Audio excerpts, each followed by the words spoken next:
ಪ್ರತಿಕಾರವನ್ನು ತೆಗೆದುಕೊಳ್ತಕ್ಕಂತ ದಿಟ್ಟ ನಿರ್ಣಯವನ್ನ ದೇಶದ ಹೆಮ್ಮೆಯ ಪ್ರಧಾನಮಂತ್ರಿ ನರೇಂದ್ರ ಮೋದಿಜಿಯವರು ಕೈಗೊಂಡಂತ ಸಂದರ್ಭದಲ್ಲಿ ಪಾಕಿಸ್ತಾನದಲ್ಲಿ ಏನು ಉಗ್ರಗಾಮಿಗಳ ಅಡಗು ತಾಣಗಳಿದ್ದಾವೆ ಅದರ ಮೇಲೆ ದಾಳಿ ನಿನ್ನೆಯಿಂದ ಪ್ರಾರಂಭ ಆಗಿದೆ.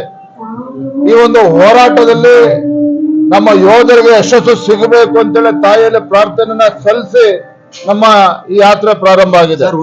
ನೀತಿಯಿಂದ, ದೇಶ ವಿರೋಧಿ ನೀತಿಯಿಂದನೇ ಇವತ್ತು ಉಗ್ರಗಾಮಿಗಳು ಇವತ್ತು ಅಟ್ಟಹಾಸದಿಂದ ಮೆರಿತಾ ಇರ್ತಕ್ಕಂಥದ್ದು. ಕಾಂಗ್ರೆಸ್ಸಿನ ಈ ನೀತಿಯಿಂದನೇ ಇವತ್ತು ಜಮ್ಮು ಕಾಶ್ಮೀರದಲ್ಲಿ ಸಾವಿರಾರು ಹಿಂದೂ ಕುಟುಂಬಗಳು ಇವತ್ತು ಮನೆ ಮಠವನ್ನ ಕಳ್ಕೊಂಡಿರ್ತಕ್ಕಂಥದ್ದು, ಯೋಧರ ಪ್ರಾಣವನ್ನ ಕಳ್ಕೊಂಡಿರ್ತಕ್ಕಂಥದ್ದು. ಆದ್ರೆ ನಮ್ಗೆ ಇವತ್ತು ಹೆಮ್ಮೆ ಇದೆ.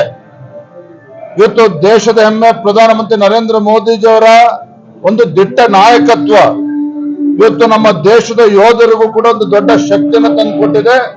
ಹಾಗಾಗಿನೇ ಇವತ್ತು ಯೋಧರು ಇವತ್ತು ನಿರ್ಭೀತಿಯಿಂದ ಇವತ್ತು ಉಗ್ರಗಾಮಿಗಳ ವಿರುದ್ಧ ಇವತ್ತು ಹೋರಾಟ ಪ್ರಾರಂಭ ಆಗಿದೆ. ನಮಗೆ ಸಂಪೂರ್ಣ ವಿಶ್ವಾಸ ಇದೆ, ನಮ್ಮ ಯೋಧರ ಒಂದು ದಾಳಿಯಿಂದಾಗಿ ಈ ಉಗ್ರಗಾಮಿಗಳ ವಿರುದ್ಧ ಹೋರಾಟ ಏನು ಪ್ರಾರಂಭ ಆಗಿದೆ, ಈ ಹೋರಾಟದಲ್ಲಿ ಭಾರತಕ್ಕೆ ಯಶಸ್ಸು ಸಿಕ್ಕೇ ಸಿಗ್ತದೆ ಅನ್ನೋ ವಿಶ್ವಾಸ ನಮಗೆ ಸಂಪೂರ್ಣವಾಗಿದೆ.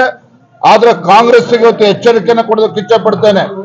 ಇವತ್ತು ಇಂಥ ಸಂದರ್ಭದಲ್ಲಿ ಇಡೀ ದೇಶ ಇವತ್ತು ಒಗ್ಗಟ್ಟಾಗಿ ಇವತ್ತು ಭಾರತದ ಸೇನೆಗೆ ಒಂದು ನೈತಿಕ ಬೆಂಬಲವನ್ನು ಕೊಡ್ತಾ ಇರ್ತಕ್ಕಂಥ ಸಂದರ್ಭದಲ್ಲಿ ಇಂಥ ಒಂದು ದೇಶ ವಿರೋಧಿ ಚಟುವಟಿಕೆಯಲ್ಲಿ ಅವರು ಇರಬಾರ್ದು.